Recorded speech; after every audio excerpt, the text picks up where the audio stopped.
Actually, yung bumper mo na yan, isa lang yan sa Pilipinas. That car specifically, there's only 4 of them that's known in the Philippines. Yun nga lang, the trick there is, kailangan mo siyang pick upin sa Tuguegarao.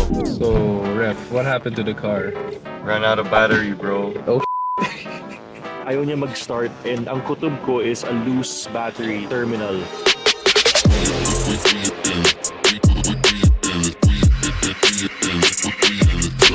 Hey guys, long time. So we're currently at Terminal 3 right now on a flight going to Tuguegarao, a place that I've never been before. Now I'm finally here waiting for the flight. Now the interesting thing about today is meron din akong friend, my friend Berin, my Indian-Filipino best friend, who's also supposed to be with me today. Pero hanggang ngayon guys, I think boarding time na. Hanggang ngayon, wala pa rin siya dito. So the reason we're here today to go to Tuguegarao is to pick up a car. Ngayon, yung kotse na to, honestly, hindi ko naman siya kailangan. When I saw it on the marketplace kasi, it's something na hindi ko talaga matiis. Kasi when I see cars like this, when I see rare cars, nakakita ko ng opportunity. Kasi everything was falling into place. The seller was very kind. The car was in pretty much of a good condition. I'm not gonna tell you guys what car it is right now, but that car specifically, there's only 4 of them that's known in the Philippines. And the guy who sold it to me was offering it at a good price. Yun nga lang, the trick there is, kailangan mo siyang pick upin sa Tuguegarao. guys are finally here. It took an hour lang ang bilit. We just literally closed our eyes, tapos nandito na kami. So that's good. In fairness sa mga nagbenta ng car, sinundo nila tayo guys. Sabi nila hanapin mo na lang yung coaching na iiba. So that's very sweet of them, di ba? So ngayon natin malalaman if worth it ba lahat ng ginawa natin. There it is. Jay, ano pangalan mo? Louie. Nice to meet you. Grabe yung binahin namin para dito sa auto mo, ha?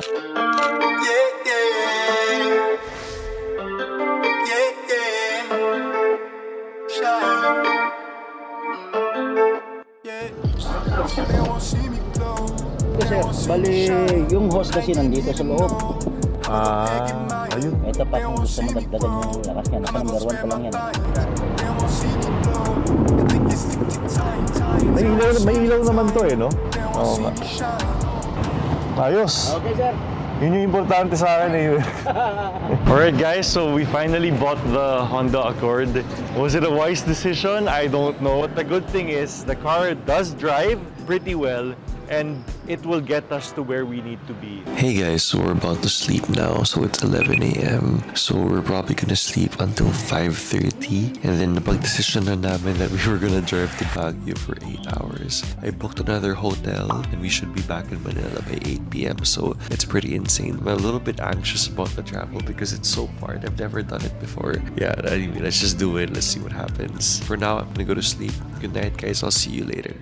Hey guys, so we finally woke up from our 6-hour sleep, but I'll just show you guys how it looks. Yeah, it's still very much original looking, wala pang nabago. Everything works, of course, well the radio doesn't work, that's one thing, kaya meron tayong speakers dito. An automated AC system, which is very impressive. Tiptronic transmission, power steering, power windows and everything, pero syempre may mga paayos in like those areas. Car also needs a heavy detail, pero all things considered, this car will make it. Well, at least I'd like to stay positive, pero it does need a huge detailing job. But yeah, for the most part, I believe the car will make it. We're having our first fuel up at the moment. So, lahat papacheck na natin from the tires, to the fuel, to the fluids, everything just to be able to ensure na magiging okay kami.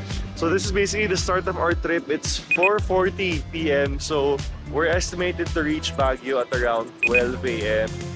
And then Manila. So guys, medyo madilim na ngayon dito. Some new discoveries with the car. Yung brake master spongy, kailangan palitan yan pagbalik namin ng Manila.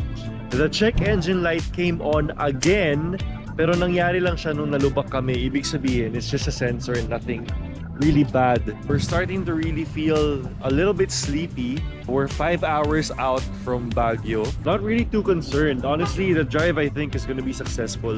I don't think it's going to be much of an issue. Meanwhile, Look who came to save us.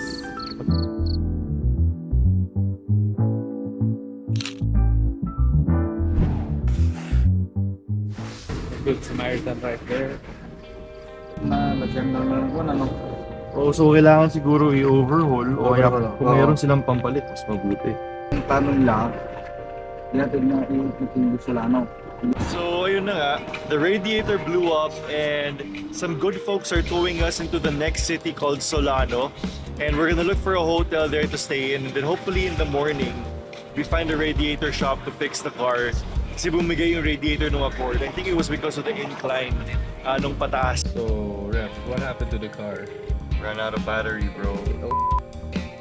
So we finally reached the place. I think this is the spot. This guy is the owner of the box.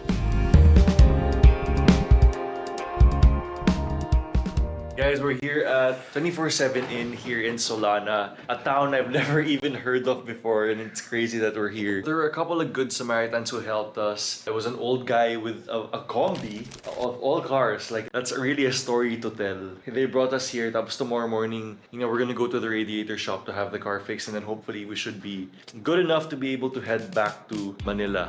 Good morning, guys. So it's a very rainy morning here in Solana. So this very morning, we went to 3 radiator shops and this is what we came up with. So basically, we saw earlier na sobrang dumi na pala nung top portion niya and the plastic itself cracked. So what you see right here is a conversion where they converted the top part to steel, which basically makes it as tough as a brand new radiator, even stronger than plastic. Unfortunately, in the provinces, ito lang talaga ang kaya or pwede nilang gawin. So we were really left with no choice, even if I did want something brand new. Sabi naman nung guy na this should be able to get us where we need to go. Pero syempre natatakot pa rin ako, no? It's an 8-hour drive back to Manila, so it's quite intense. Ready? Go! So this is day 2, guys. Day 2 of the adventure. Guys, so nandito kami ngayon sa MR Auto Care sa Solana. So nangyari kasi nagloko yung transmission niya, pati yung check engine light, so hindi na nagsitagan. Parang Mel! Tatay Mel, tinulungan tayo. Siya lang yung bukas dito ngayon. So, thank you.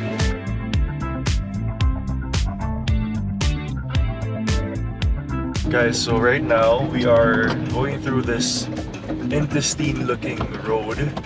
Last night, all the bad stuff happened on an incline road. So right now, we're being very careful. So look, we finally made it to Nueva Ecija.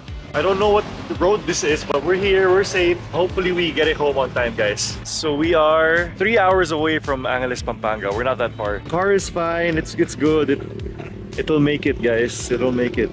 Hopefully. Guys, so I was just telling Veron, it's amazing what you're willing to do just to get yourself to safety. Like, kahit we're over budget already, di mo na siya iisipin just to be able to get yourself to safety. And sa totoo lang, I was telling Bina, we're really lucky because we can't keep it to ourselves eh. Like, ganun kaming kaswerte that whenever we found trouble, there were good Samaritans helping us and hindi nila kami pinapabayaan.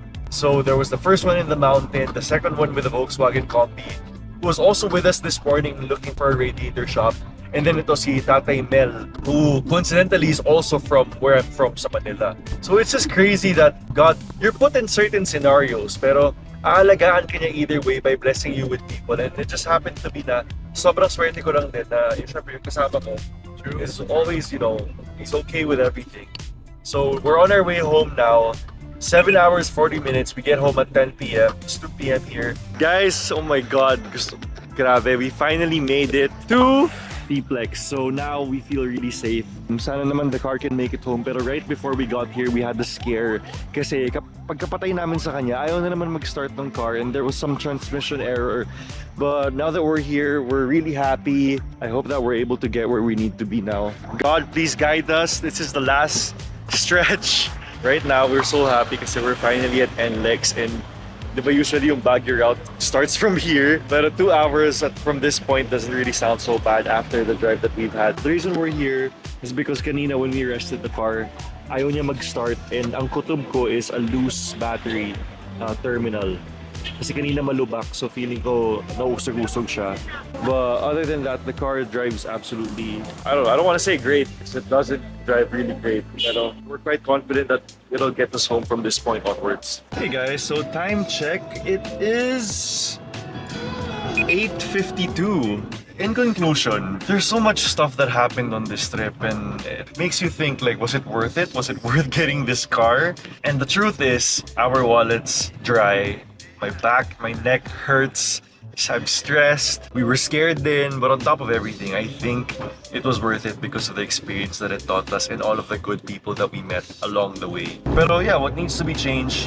Change the CV joint. The check engine light needs to be checked also. Sensor siguro yun na lumuluwag. The transmission, hopefully flush. Sana hindi naman siya i-overhaul, pero flush siguro yung mangyayari. Oh, the car, actually, I saw that it registered 10 kilometers per liter. Central locks, the tint, of course, the paint, change oil. Actually, marami pa talaga, but we can slow down on it. Since the true purpose of the car naman was to build it up, enjoy it, and then eventually let it go. Ganun pa rin naman yung mangyayari, pero I think we'll enjoy it a little further because syempre nakaka-attach din to go on a travel this far. This is by far the farthest that we've driven ever. As in ever. We saw so much things. We experienced, you know, heat, fear, the cold, mountains, kindness, low roads. I was hesitating in uploading this vlog, pero I think it's something that a lot of us can learn from it. Plus, you know, we're the first ones to bring the car out of Tuguegarao or Cagayan, so it's gonna live a new life in the metro. And I like it. It's a collectible. Everyone that sees it, nagtataka sila kung anong car yan. They take photos of it. I enjoy it very much. And siguro a lot of people might find it weird na, like, why is he putting so much resources into getting a car like that? Well, it's a collectible kasi, and kind of completes my collection. I have a muscle car-ish, a Euro, a modern, a pickup, and then this, a 90s literal JDM na hindi talaga nilabas in any other country. Kamusta? First impressions? It's good. The pedals are hard lang. For Yeah. The gas. The gas? Yeah, then the brakes are very soft. Pero it's comfortable, di ba? It is. Considering it's lowered on 17s, it's comfortable. Never kami nagka-problema sa tires. Guys, so the radio suddenly started working. I was coasting through the channels, tapos wala kaming mahanap na sound. Pero for some reason, one of them started working, so it's friend who's driving right now. Crazy! It's a win kasi the speakers work. The speakers work, bro! Sound good.